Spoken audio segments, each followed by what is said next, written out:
ఈరోజు మనం చాలా హెల్దీ అండ్ టేస్టీగా ఉండే పెసర్లు, శనగలు, మొలకలు ఎలా చేయాలో, అలాగే వాటితో సింపుల్ తవ్వ ఫ్రై రెసిపీ అయితే చూసేద్దాం. ఇది బ్రేక్ఫాస్ట్ కైనా, సాయంత్రం స్నాక్ అయినా చాలా ప్రోటీన్ ఎక్కువగా ఉండే ఈ రెసిపీ పిల్లలకి కూడా చాలా మంచిది. వీటిలోని పోషకాలు మన బాడీకి త్వరగా అందుతాయి. ఇందులో ప్రోటీన్ ఎక్కువగా ఉంటుంది. ముందుగా మొలకలు ఎలా చేయాలో చూద్దాం. 1 కప్పు పెసర్లు, 1 కప్పు శనగలు తీసుకోవాలి. వాటిని బాగా కడిగి 8 నుంచి 10 గంటలు నీళ్ళలో నానబెట్టాలి. తర్వాత నీళ్లు వడగట్టి ఒక కాటన్ క్లాత్ తీసుకొని ఈ పెసర్లను, శనగలను కాటన్ క్లాత్లో ఇలా మూట లెక్క కట్టాలి. ఇలా వన్డే ఉంటే చాలు. చక్కగా ప్రోటీన్ ఎక్కువగా ఉంటుంది. కండరాల బలం పెరగడాన్ని, బాడీని ఎనర్జీగా ఉండడానికి హెల్ప్ అవుతుంది. మొలకల్లో ఫైబర్ ఎక్కువగా ఉండడం వల్ల డైజెషన్ మంచిగా అవుతుంది. రెసిపీస్ కోసం మన ఛానల్ని ఇప్పుడే సబ్స్క్రైబ్ చేసుకోండి. వీడియో మాత్రం లాస్ట్ వరకు చూడండి, ఎక్కడ స్కిప్ చేయకండి.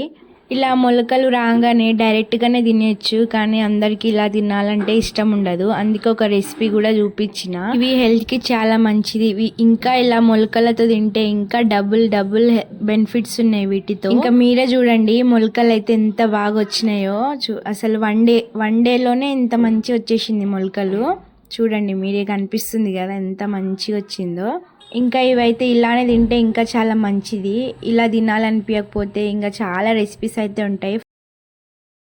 ఇంకా నాకైతే డైరెక్ట్గా ఇలానే తినడం ఇష్టం. ఇంకా మా బావ అయితే తినడు, అందుకే తన కోసం అయితే ఇట్లా ఫ్రై చేస్తున్నా. ఇంకా మీకు కూడా చూపించేస్తున్నా ప్రాసెస్ అయితే. ఫస్ట్ అయితే ఒక తవ పెట్టుకోవాలి. అందులో కొంచెం నూనె వేసుకొని, అందులో కొంచెం శనగపప్పు, కొంచెం పెసరపప్పు, కొంచెం మినప్పప్పు, కొంచెం ఆవాలు, జీలకర్ర వేసుకొని కలుపుకోవాలి. కొంచెం కలర్ వచ్చినాక తర్వాత అయితే కరివేపాకు వేసుకోవాలి. కరివేపాకు వేసుకొని మంచిగా చిటపిటలు ఆడుతున్నప్పుడు కొంచెం పసుపు, కొంచెం ఉప్పు, కొంచెం కారం, కొంచెం ధనియాల పొడి ఇవన్నీ వేసుకొని మంచిగా ఫ్రై చేసుకోవాలి. కలర్ అనేది చేంజ్ అవ్వాలి. చేంజ్ అయినప్పుడే లుక్ అనేది బాగుంటుంది.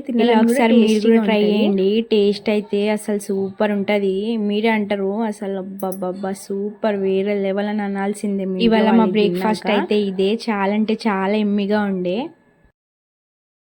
ఇంకా చూసారు కదా, ఇట్లయితే మెల్లగా ఇట్లా కలర్ రావాలి. కలర్ వస్తేనే మనకి టేస్ట్ అనేది వస్తుంది. ఇంకా తర్వాత మెల్లగా ఇట్లా మొలకలు వచ్చిన పెసర్లు, శనగలు వేసుకోవాలి.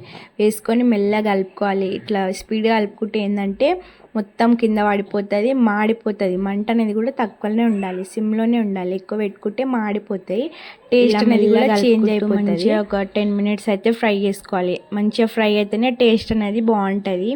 చూసిరు కదా ఇవాళ రెసిపీ అయితే మీకు నచ్చితే కామెంట్ బాక్స్లో అయితే కామెంట్ చేయండి. ఇంకా ఎలాంటి రెసిపీస్ కావాలన్నా కూడా కామెంట్ చేయండి. తప్పకుండా అవి చేయడానికి అయితే ట్రై చేస్తాను. ఇంకో రెసిపీలో అయితే కలుద్దాం. చలో బాయ్.